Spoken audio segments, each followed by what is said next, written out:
সিলেটে চুরি হওয়া সাদা পাথর উদ্ধারে যৌথ বাহিনীর অভিযান শুরু হয়েছে। অভিযানে রাস্তায় আটকে দেওয়া হয়েছে পাথর বোঝাই ট্রাক।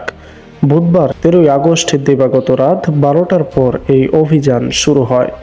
অভিযানে কয়েকটি পাথর বোঝাই বুট জব্দ করা হয়েছে। এর আগে সিলেট জেলা প্রশাসনের সমন্বয় সভায় পাথর লুটপাটে ঠেকানো ও লুটের পাথর পুনঃস্থাপনে 5 দফার সিদ্ধান্ত নেওয়া হয়েছে। বুধবার 13 আগস্ট সন্ধ্যায় সিলেট ও বিভাগীয় প্রশাসনের উদ্যোগে সিলেট সার্কিট হাউসে সর্বস্তর ঊর্ধ্বতন কর্মকর্তাদের সম্মিলিত সভায় এ সিদ্ধান্ত গ্রহণ করা হয়। সিলেটের জেলা প্রশাসক শের মাহবুব মুরাদ বিষয়টি নিশ্চিত করেছেন। গত বছরের 5 আগস্টের পর থেকে স্থানীয় সব রাজনৈতিক দল একাট্টা হয়ে সরকারের পাথর কুয়ারি খুলে দেওয়ার জন্য বারবার দাবি জানায়। এ দাবিতে বিভিন্ন আন্দোলন কর্মসূচিও পালন করে জামায়াত, বিএনপি ও এনসিপি, চরমোনাই পীর ফজলুল হক সহ আরো অনেক রাজনৈতিক দল। সনাতন পদ্ধতিতে পাথর উত্তোলনের দাবিতে তারা মানববন্ধন, সংবাদ সম্মেলন, ধর্মঘট সহ বিভিন্ন কর্মসূচি পালন করে।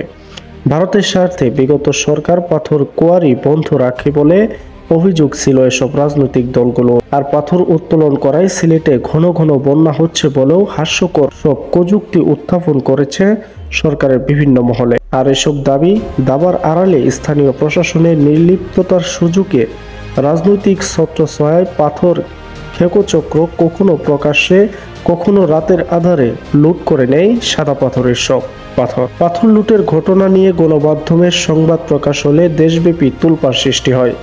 এ বিষয়ে কথা বলেন অন্তর্বর্তী সরকারের পরিবেশ ও বন ও জলবায়ু পরিবর্তন বিষয়ক উপদেষ্টা সৈয়দা রেজওয়ানা হাসান নিজেও হতাশা প্রকাশ করে বলেন, 4 বছর পরিবেশ কর্মী হিসেবে সিলেটে পাথর উত্তোলন বন্ধ রাখতে পেরেছি, এখন উপদেষ্টা হয়েও পারলাম না।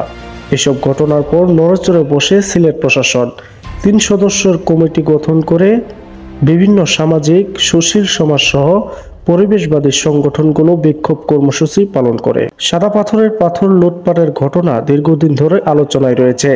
স্থানীয় বাসিন্দা ও পর্যটকের অভিযোগ করে আসছেন, প্রভাবশালী মহলের আশ্রয় প্রশ্রয় এ লুটপাট অব্যাহত রয়েছে, যা শুধু প্রাকৃতিক সম্পদ নয়, পর্যটক শিল্পকেও হুমকির মুখে ফেলে দেয়।